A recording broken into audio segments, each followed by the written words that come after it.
Hey guys, in today's video, I bring you an impressive and chilling story. Let's meet Azri al-Hadi, a Muslim imam who died for 3 minutes and had a near-death experience that changed his life forever. On the other side, he believed he had met Allah, but what he saw instead was something unimaginable. Muhammad was chained, and a mysterious voice revealed shocking secrets about the true identity of Allah and the origin of the Kaaba. What he discovered defies everything he knew and led to an unbelievable transformation.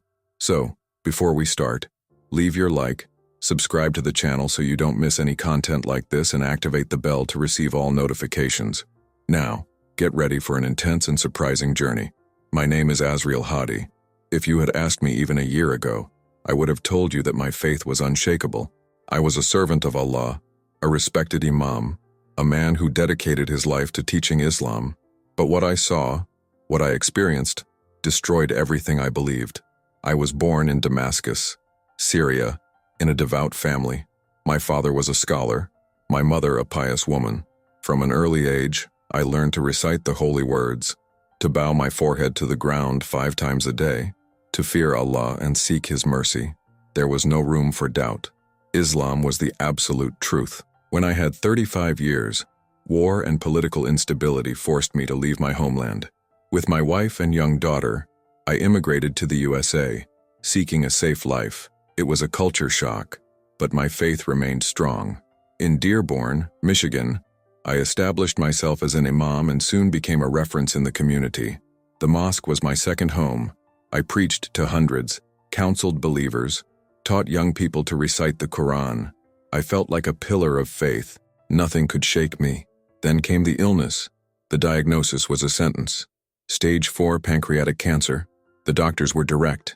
Few months to live, maybe less. My daughter Zara, now an adult, held my hand when we received the news. My wife had passed away years before, and now Zara was my only close family. "You will fight, Father. Allah is with you." I smiled at her, but inside, a primal fear consumed me. I tried to convince myself that this was a test. As Abraham was tested, so was I. My pain was insignificant before the glory of Allah. I would go through this challenge with unshakable faith, but faith begins to fail when the pain becomes unbearable. The session's chemotherapy left me weak. My body wasted away. My mind became foggy. Sometimes in the silence of the morning, I asked myself, what if it all ends? What if there's nothing on the other side? But I always pushed those thoughts away. Hell was not an option. And then, it happened. That afternoon, when I returned from the hospital, I felt a burning pain in my chest. My legs gave way. The room spun around me. The world went dark. I was dying, and I was about to find out what was really on the other side. The first thing I noticed was the silence. An absolute silence, as if all sound had been removed from the universe. There was no more pain. There was no more weight on my body. For a brief moment, I thought I had simply passed out, but then I saw my own body lying on the floor of the prayer room. Zara was at my side, screaming my name, shaking my shoulders desperately. Her face was stained with tears. Her mouth trembled with desperate pleas. I wanted to tell her that I was okay, that she didn't need to cry, but my voice wouldn't come out. My hands tried to hold her, but my fingers went through her shoulder, as if I were made of wind. My heart raced. No, that wasn't possible. I was there, standing, but I was also on the floor, motionless. How could this be happening? That's when the paramedics came in. 2 men dressed in blue uniforms knelt beside me, placing their instruments on my chest. One of them shook his head, already predicting the worst. Weak pulse, losing quickly. The other grabbed a defibrillator and, in the next instant, I heard a pop. My body on the ground arched violently as electricity coursed through my chest. Did I feel it? No. I was just watching. A second shock, then another. Agitated voices gave commands. The room was full of movement, but I stood still and just watched, unable to interfere. Then something happened. A force, a different kind of gravity, began to pull my consciousness upward. My body, my house, my daughter, everything became smaller, more distant, as if I were being lifted by invisible threads. The ceiling no longer existed, nor did the walls. The city below became a blur of lights and shadows. Fear took over me. I was dying. But then, In the midst of that panic, something appeared on the horizon. A light, bright like nothing I had ever seen. It didn't dazzle. It didn't hurt the eyes. It was like the very fabric of peace, a warmth that filled every part of me. I felt enveloped by something inexplicable, as if I were being carried back home after a long journey. That was it. I was entering paradise. And then, I heard a voice. Come. Tears ran down my face. All fear dissolved.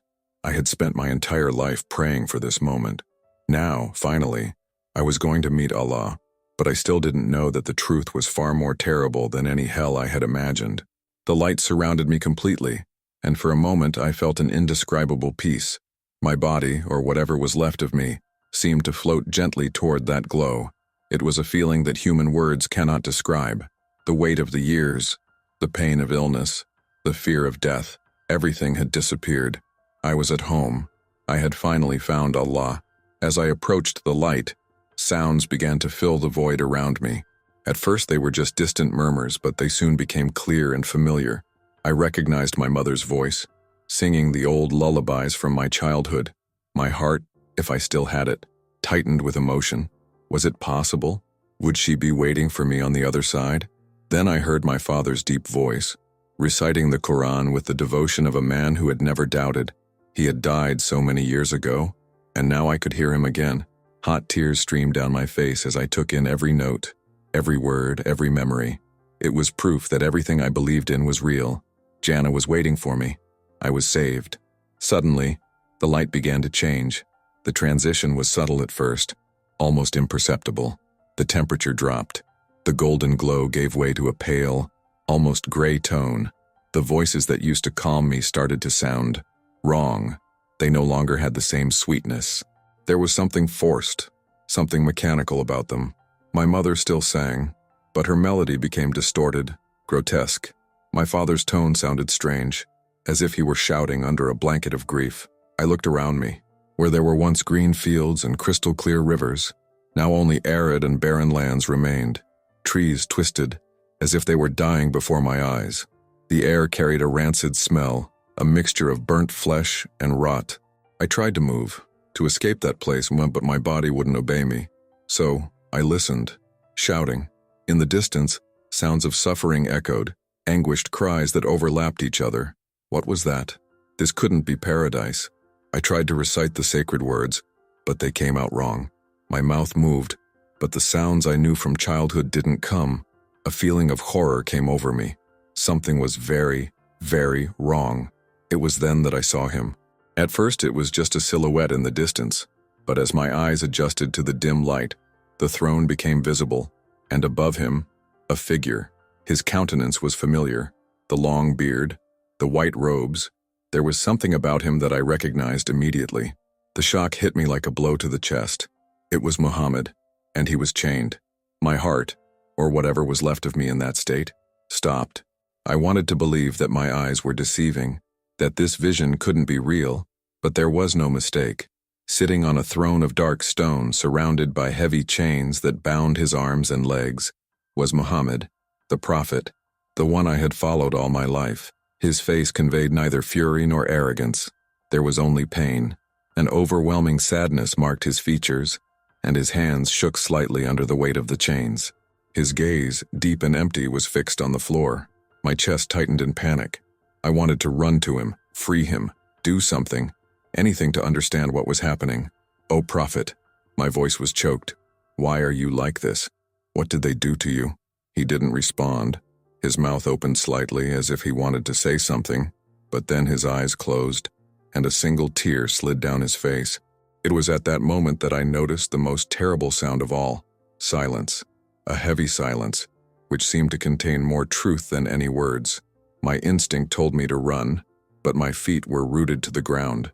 Then, a voice echoed around me, deep and deafening, filling the entire space. "The time has come to know the truth." My knees weakened. That voice, it didn't come from a physical being. She was everything and nothing at the same time, vibrating inside me, as if speaking directly to my soul. Fear rose like an icy wave down my spine. I didn't dare answer. In front of me, something fell to the ground. The impact resounded like thunder. My eyes slowly lowered, and a shiver ran down my spine as I recognized the object that was there. A book. The Quran. My mind was trying to understand what was happening. Why was that in front of me? My fingers hesitated, but on impulse I knelt and touched his cloak. At the same moment, its pages opened by themselves, turning quickly, as if an invisible wind was leafing through them. The dim light around me reflected the golden letters, and I saw that those words were the same ones I had recited all my life. But then the letters started to glow, and a new scene appeared before me, and Kaaba, but not the Kaaba I knew. It was not the shrine of Mecca that I revered. It was not the sacred place to which I turned in prayer. This Kaaba was different. The black stone was still there, but around it, there was something disturbing. Hundreds of statues, ancient figures, idols of stone and wood, adorned with fabrics and gold. Men in white robes walked around the Kaaba, but they did not recite the name of Allah alone. They also called for Hubal, Allat, Manat, Al-Uzza. Their voices sang praises to these ancient gods, while incense burned in offerings. My breathing quickened. My entire body shivered. I knew these names. And then, the voice spoke again. "Tell me, Azrael, why did the Arabs worship Allah before Islam?" My stomach turned. The ground seemed to crumble beneath my feet. I tried to respond. I tried to formulate a coherent thought, but the words didn't come. My heart screamed that this was a test, that I needed to prove my faith, but something inside me knew the truth. Islam had always taught that Allah was the only and eternal God, without rivals, without equal. But if that was so, why did the ancient Arabs already worship him alongside other gods? Why was his name present in pagan cults? The pages of the Quran in front of me began to glow even more brightly. The Kaaba disappeared, and in its place another scene appeared. Now I saw ancient inscriptions on stones, tablatures in languages I couldn't fully recognize but that I somehow understood. Names: Allah, Baal, He, and at the center of it all, a dark connection that made my chest tighten in overwhelming horror. The blood in my veins ran cold. I had gone my entire life without questioning any of this. I accepted what I was taught as absolute truth. I never thought to ask, where did the name of Allah come from? The voice echoed once again, now stronger, more intense. You spent your life teaching something you never dared question. Now, you must choose. And then, everything broke. Darkness swallowed me, and the last thing I heard was the sound of my own scream. Darkness enveloped me completely. There was no light. There was no floor. There was nothing but absolute emptiness. My body felt torn apart, as if every cell was being torn apart and reassembled at the same time. There was no physical pain, but a terrible weight settled in my soul. I tried to breathe, but there was no air. I tried to cry out to Allah, but my voice wouldn't come out. Suddenly, I was thrown back, as if I had been expelled from a space that no longer belonged to me. My body passed through an invisible veil and I was thrown back to reality. My eyes opened. The white ceiling of a hospital filled my vision. The distant sound of machines beeping, the smell of disinfectant mixed with sweat, the cold touch of a sheet against my skin. My chest rose and fell, heaving unevenly. It was back, alive. A figure moved next to me. Good. I slowly turned my head and saw Zara, my daughter, sitting in the armchair next to the bed. His eyes were red from crying. His hand held mine tightly, as if he feared I would disappear at any moment. "Dad, you're back." My throat was dry. I tried to speak, but my voice was weak. "Where am I? In the hospital? You had a breakdown?" His heart stopped. "You've been dead for 3 minutes. Death?" No, I couldn't call it death. What I had seen, what I had experienced, was not simply the erasure of life. I had crossed a threshold, and now, everything inside me screamed that nothing would ever be the same. Zara leaned closer to me. "It was a miracle, Dad. Allah brought you back." My chest tightened. My mind was boiling. Allah brought me back, which Allah? The thought exploded inside me like thunder. Before, if someone had told me something like that, I would have smiled, thanked them, recited an Alhamdulillah. But now I couldn't ignore the cold feeling that crept up my spine. Who brought me back? A heavy silence settled in the room. Zara noticed the change in my expression. "Father, are you well?" I shook my head slowly. "I don't know." I didn't know what to say. I didn't know how to explain what I had seen. How do I tell my daughter that I had not met Allah? that instead I saw the Prophet Muhammad in chains, that the voice that questioned me destroyed everything I thought I knew about my faith. My mind tried to rationalize. Maybe it was just delusion. Maybe my mind was confused by the lack of oxygen. Yes, that was it. That had to be it. But it wasn't. Because even as I tried to convince myself that it had all been a nightmare, a horrible thought settled in the back of my consciousness. What if it's true? The room door opened, and a nurse entered, holding a clipboard. "Mr. Hadi, it's a pleasure to see you awake. You were very strong. God brought you back." My heart raced. Which God? The question slipped out before I could stop myself. The nurse blinked, confused. Zara frowned. "What did you say, Dad?" I swallowed hard. "Nothing, I'm tired." Zara squeezed my hand tighter. "Rest. Everything will be fine." But I knew I wouldn't stay. I was an imam, a spiritual leader. I had dedicated decades of my life to Islam, teaching, advising, guiding the faithful in the word of Allah. But now I wasn't sure of anything anymore. And deep in my heart, I knew I couldn't ignore it. Not for long. The following days were a whirlwind of silence and suffocating reflection. Every time I tried to pray, the words that used to flow naturally now came out empty, without strength, without purpose. The simple act of turning toward Mecca made my stomach turn. I have always believed that prayer was my strength, my unshakable foundation. But now, when I bent my knees and put my forehead on the floor, I felt like I was talking to myself. Zara noticed the change. She was always attentive, a dedicated daughter, and her love for me was indisputable. But that night, when she saw me sitting in the hospital bed, staring into space, not uttering even a verse from the Quran, she knew something was wrong. "Dad, what's going on?" His tone was gentle, but it carried an underlying uneasiness. "Nothing, my daughter. Just tired." "It's not just tiredness. You always prayed before going to sleep. Today, you didn't pray. Not even yesterday. Not before yesterday." My heart pounded in my chest. I wanted to tell you the truth. I wanted to share the crushing weight that now inhabited my mind. But how could I? How do I tell my daughter, a woman who has always been devout, that her father, a respected imam, was sunk in doubt? "Zara, I saw something." She frowned. "During cardiac arrest? Absent, slowly." "Yes." "What did you see? Paradise? Allah?"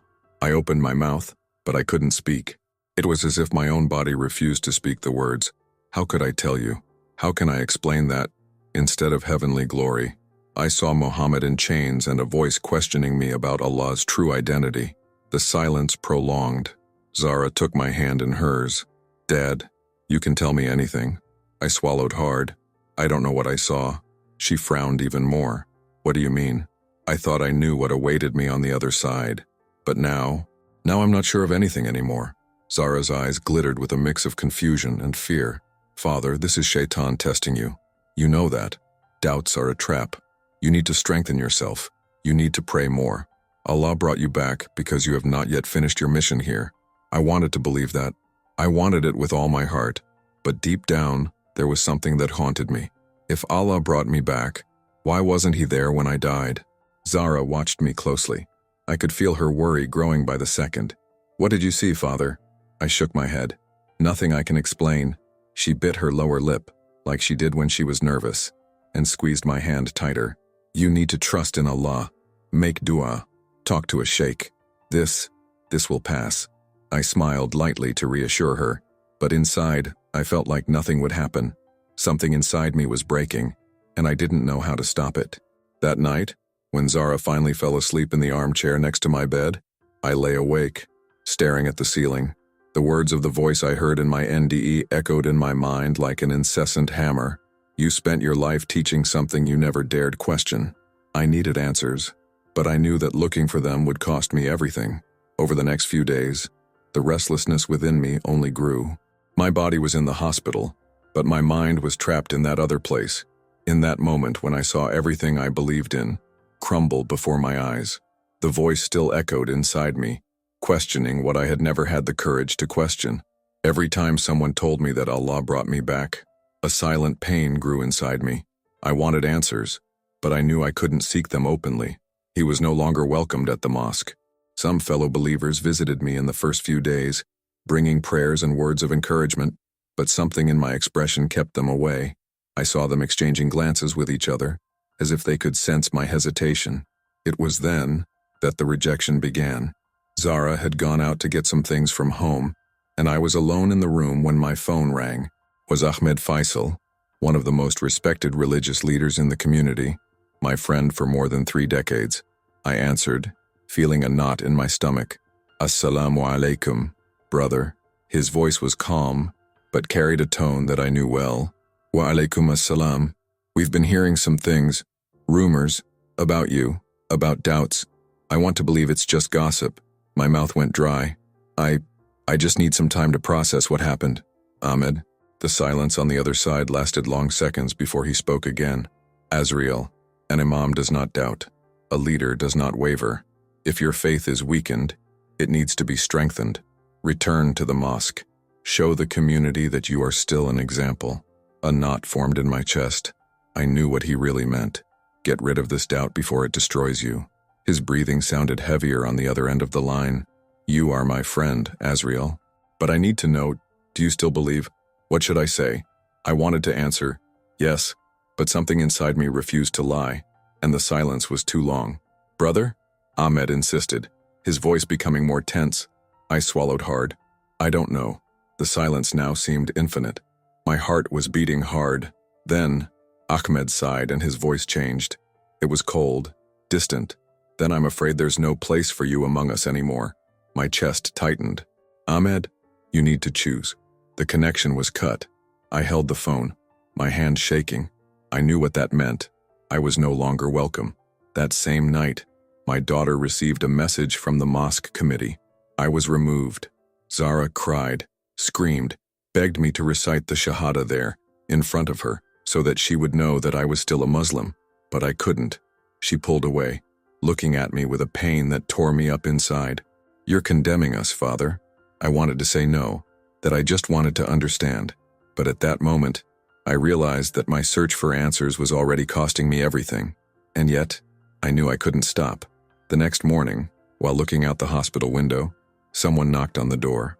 A man entered, wearing a simple cassock. He held a Bible in one hand, but he didn't look like a fanatic.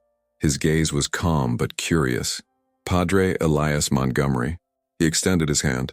I hear you had a profound experience, and I'm here to listen. I felt a chill. I had never spoken to a priest before. I have never even allowed myself to hear a Christian talk about faith. But now I was desperate. If I tell you what I saw, would you mock me? He smiled slightly and shook his head. No way. But the question is, are you ready to hear what I have to say? My mouth went dry. I didn't know the answer. But something inside me whispered that everything was about to change. The presence of the priest in my hospital room caused me a strange discomfort. All my life, I was taught to see Christians as lost, deceived, people who worshipped a God who, according to Islam, could never be who they said he was. And yet, there he was, sitting calmly before me, without any intention of converting or arguing. He just watched me, waiting for me to speak. What do you want to know? I asked, crossing my arms over my chest. What did you see? The weight of that question fell on me like a block of stone. What did I see? I could barely put it into words. For days, I avoided thinking about the vision I had, because every time my mind went back to that moment, something inside me shuddered. But now, in front of this man who seemed so patient, the words began to flow. I told of the light, the initial piece, my mother's chants, my father's voice reciting the Quran. I told him about the sudden change, about the shadows that took that paradise and turned it into something terrible. I told him about Muhammad on the throne, in chains, and about the voice that made me question the true identity of Allah. I told about the Kaaba surrounded by idols, about the names carved in stone that made me shudder. When I finished, silence fell between us. The priest didn't look away. He didn't interrupt at any point. He just took in every word as if he knew it was too important to stop. And how did that make you feel? He asked. After a while, I let out a humorless laugh. Lost? Brought? He nodded slowly, as if expecting exactly that answer. You spent your entire life believing in something that couldn't be questioned. But now, for the first time, you are allowing yourself to think for yourself. I closed my eyes and ran my hands over my face. And what do I do with it? What it means?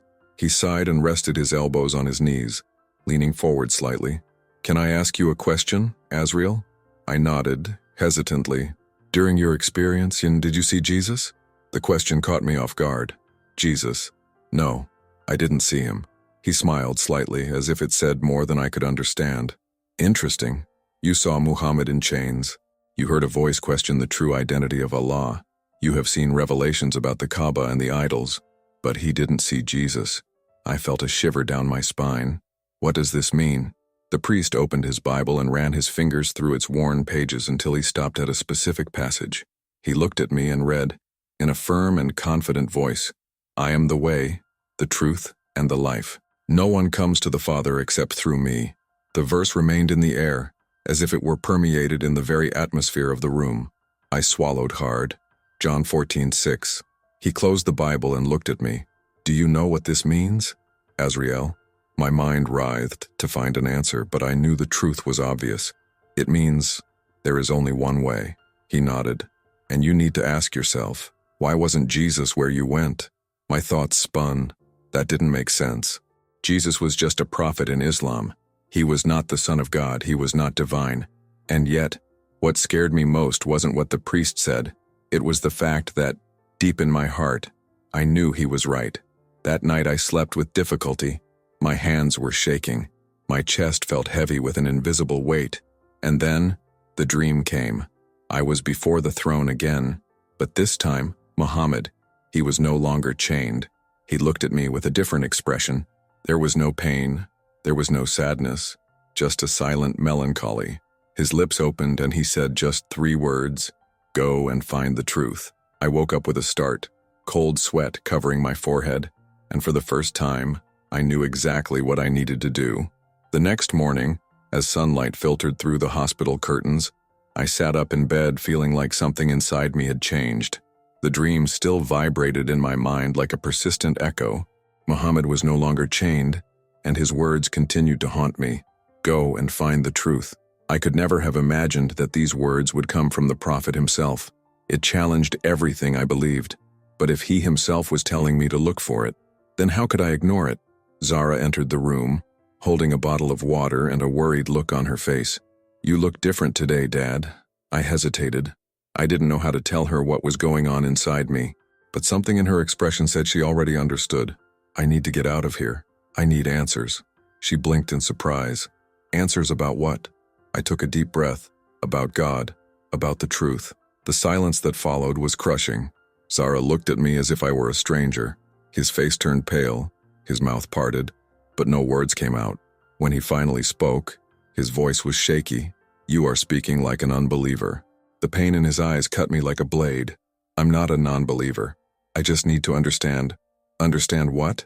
His voice rose, emotion growing. You are an imam, Father. You taught us Islam. You have dedicated your life to Allah. How can you, after all this, act like you're suddenly unsure? Guilt suffocated me, but I couldn't back down, because I saw something that changed everything. Zara took a step away, as if my words had hit her physically. What do you mean by that? I saw Muhammad in chains, Zara. I saw the Kaaba surrounded by idols. I saw something that made me question everything. His eyes widened. This is blasphemy. Shaitan is deceiving you, Father. And if it isn't, what if God is trying to show me something? She shook her head repeatedly, as if refusing even the possibility. I don't want to hear this. You need to repent. What if I can't? My voice was firmer than I expected. She remained motionless. His chest rose and fell rapidly. Then, tears filled her eyes. If you continue on this path, you will be condemning yourself. And I can't see that happening. I knew what that meant. Zara was giving me an ultimatum. If I persisted in my search, I would lose my daughter, my own flesh and blood. But I couldn't stop. Something inside me screamed that this was my only chance to find the truth. Zara, no. She quickly wiped her tears away. If you want to do this, do it alone. She left the room without looking back. The silence that remained behind was deafening. That afternoon, when I was released from the hospital, I knew my life would never be the same. I had lost my daughter, but for the first time, I felt like I was on the right path. The next morning, I went to church. My steps were hesitant. Every fiber of my being said I didn't belong there, but something stronger was pushing me forward. Father Elias was there, waiting for me as if he knew I was coming. "So, you decided to look for answers?" Absent slowly. "Yes." He smiled softly and held out his hand. "So, welcome to the journey of truth." The following days were a whirlwind of emotions and learning. For the first time in my life, I was reading the Bible, not as an opponent or scholar of Islam trying to refute it, but as someone genuinely seeking the truth. I spent hours sitting in the church pew, absorbing the words of Matthew, John, Romans, and the more I read, the more I realized something unsettling. It made sense. Unlike the Quran, which often contradicted itself, the Gospels flowed with clarity and love. Jesus' words were not war commands. They were not threats of punishment. They did not demand blind obedience. They were a calling to something I had never truly experienced, a relationship with God. Father Elias accompanied me on this journey, but he never pressured me. He just answered my questions with patience and humility. One night, while we were talking, he asked me a simple question. "Do you believe that Jesus is who he says he is?" I swallowed hard. That was the ultimate question. If I said yes, there would be no turning back. I would lose everything I had left of my old life, my daughter, my community, my name. But if I said no, I would be lying to myself. I remembered my near-death experience. I remembered Muhammad in chains. I remembered the voice that challenged me to question. And then, I realized, Jesus never needed chains. He was never arrested. He was never a military leader, never imposed his message by force. He didn't need to, because he was the truth, and the truth sets you free. I closed my eyes and, for the first time in my life, I spoke to God without intermediaries, without rituals, without formulas, just me and him. "Jesus, if you really are the way, I follow you." An inexplicable heat ran through my chest, as if something inside me had finally clicked into place. I opened my eyes. "Yes." My voice was firm. "I believe." The priest smiled. "So, Azriel, are you ready for baptism?" On the day of my baptism, I knew that nothing would ever be the same. I dressed in white clothes and walked to the church's baptismal font, feeling a mixture of peace and silent fear. The priest looked at me and extended his hand. "Today, you are born again. Are you ready?" I took a deep breath and closed my eyes. When the water covered my body, I felt as if an invisible chain was breaking. When I emerged, a weight I didn't even know I was carrying was lifted from me. I was free, not an imam, not a Muslim leader, just a child of God. That same night, my daughter Zara came to me. She was different. His face was streaked with tears, but his eyes held something deeper than anger, pain. "So, is that it? Have you really turned your back on everything?" My heart hurt seeing her like that. "I did not turn my back on you, my daughter. I just found something I had never found before. And Islam wasn't enough. No, the answer came without hesitation. Because what I found was not a religion. It was a person. It was Jesus." She looked away, her lips quivering. "Then you're dead to me." And with those words, she turned and walked away. Days later, I was called for a new set of tests. My health was still fragile, but something inside me told me something was different. The doctors did CT scans, and when the results came back, I saw the look of shock on the doctor's face. "Azriel, your cancer is gone." My breathing hitched. "What? There are no more signs of the disease?" "None." Tears filled my eyes. I already knew the answer before he even said it. Jesus didn't just save my soul. He saved my life. Today, I am a new man.